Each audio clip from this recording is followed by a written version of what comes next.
My name's Will and I twist balloons, and I want to teach you how to twist balloons too, because you can turn one balloon like this into a lovely heart. Okay, so we're going to do that today. Also, you can turn any balloon into a sword. Yeah, this is a pirate sword, so you can make a sword. I'm going to show you how to do that. And also you can make nice little flowers. Okay, so we're going to teach you with 4 balloons how to make some fun this afternoon. So first we're going to make this heart. Okay, so first you take one long thin modelling balloon and you want to blow it up all the way to the end. Now I'm using this big electric pump which is over the top, but you can just use one of the little plastic pumps. They're really good. So yeah, you want to blow it up right to the very end. You want to let a bit of air out and then tie it. You're letting a bit of air out to keep it a little bit soft.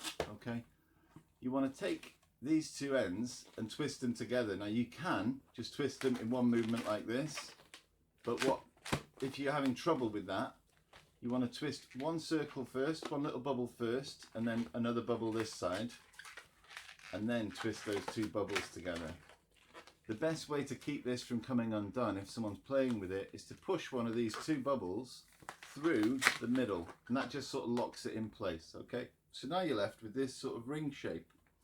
You want to find the halfway point by bringing these 2 together, getting your fingers on that halfway point, and I do this sort of on my chest. I sort of bring it down in a heart sort of shape onto flat with my body, yeah, and I squeeze it, and that squeezes the air out.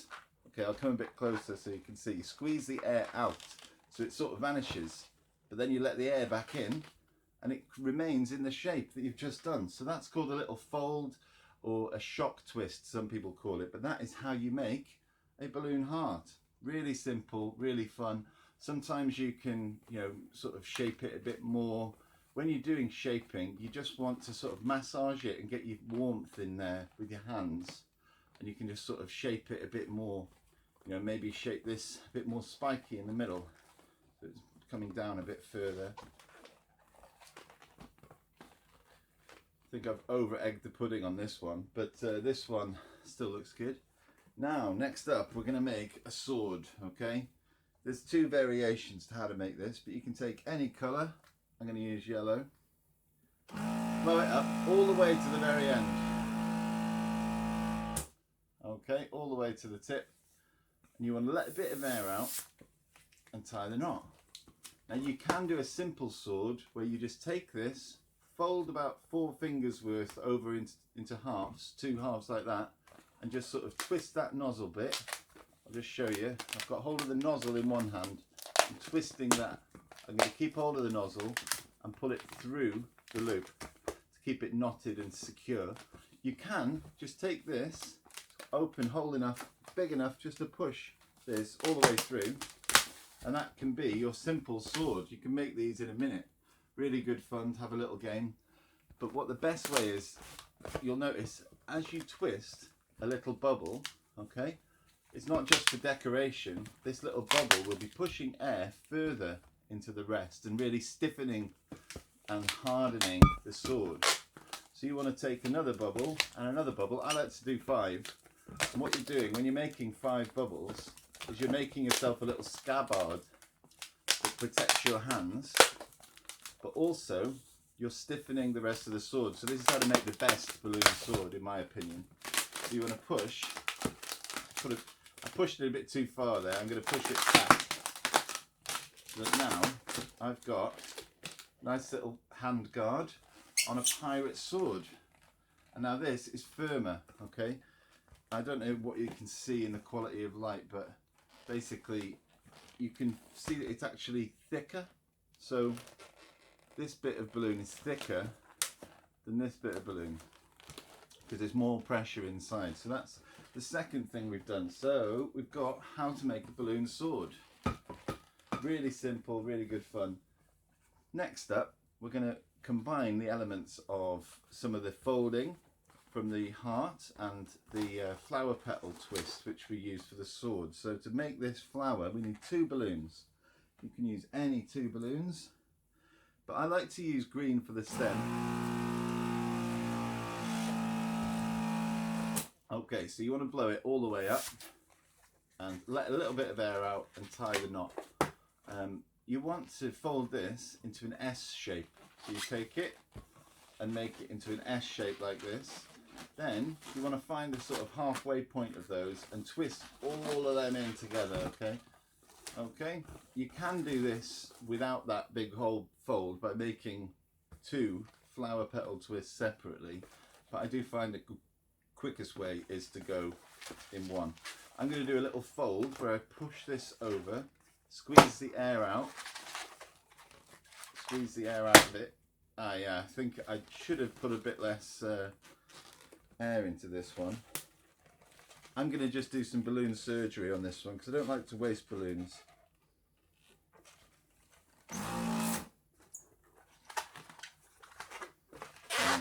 Okay, we're going to waste balloons. Okay, so we're going to take 1 green balloon and blow it up nearly all the way. Yeah, all the way should do. Let a bit of air out and tie a knot. I'm going to make the 2 leaves by making an S shape, holding all these together and twisting them. And this is going to make 2 leaves and a bit of a stem. You can do a bend in each of these leaves like this and like this.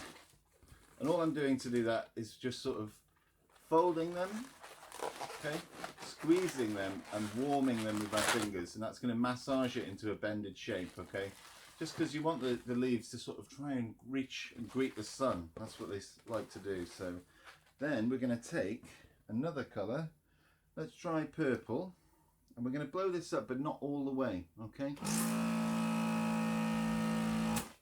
So this time, I'm not blowing it up all the way. I've got a tail of about 6 fingers there. I'm going to let a bit of air out like before, tie the knot, and now every time I do a twist, it's going to push more air from this side up into the tail. So that's why you need to keep a tail on most designs, okay? So we're going to fold this over about 3 fingers in a flower petal shape and twist. I'm going to take the nozzle and push that through the flower petal, and that's going to keep it locked in. Then we're going to make another flower petal the same size, and another flower petal the same size, and another flower petal the same size. And I like to do 5, but you can do 6. Maybe I can get 6 out of this one.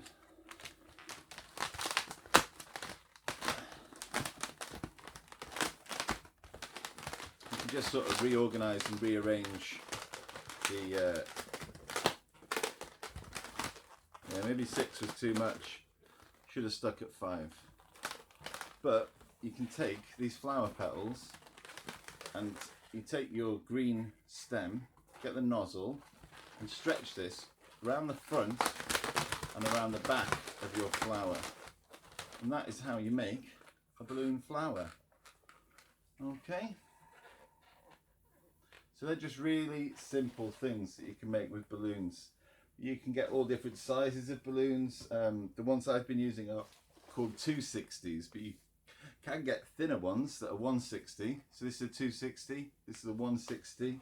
You can get some 350s, which are like this, and you can get some 646s. Okay, and I'll just explain briefly what these numbers mean. So it's 1 inch diameter, 60 inches long, makes a 160 balloon. 2 inches diameter and 60 inches long is a 260. A 350 is 3 inches wide and 50 inches long, and a 646 can be up to 6 inches wide when you've blown it up with high pressure, and it is 46 inches long. So yeah, that's the sort of basics.